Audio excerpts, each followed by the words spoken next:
యెషయా ప్రవచన గ్రంథం 43వ అధ్యాయం 13వ వచనం. ఈ దినమున నేనే ఆయనను, నా చేతిలో నుండి విడిపించగలవాడెవడును లేడు. నేను కార్యము చేయగా త్రిప్పివేయువాడెవడు, నేను కార్యము చేయగా త్రిప్పివేయువాడెవడు.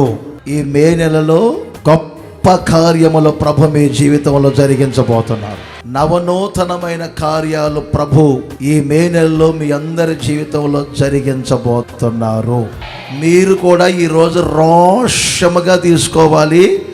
ఈ మే నెలలో నా జీవితంలో ఒక కార్యము జరగాలి. ఆయన ఒక స్థలాన్ని మీకు ఇవ్వాలని కార్యము చేయగా దాన్ని ఎవరో మార్చలేరు.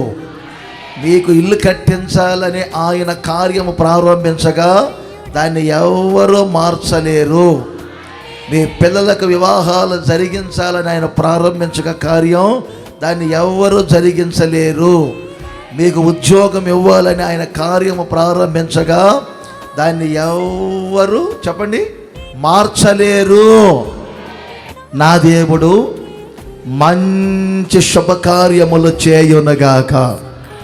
రెండవది స్థిరపరచబడిన కార్యములు చేయునుగాక. మూడవది అపూర్వమైన కార్యములు, నవనూతనమైన కార్యములు. నా దేవుడు మీ జీవితంలో అలాంటి అపూర్వమైన కార్యములు జరిగించబోతున్నారు.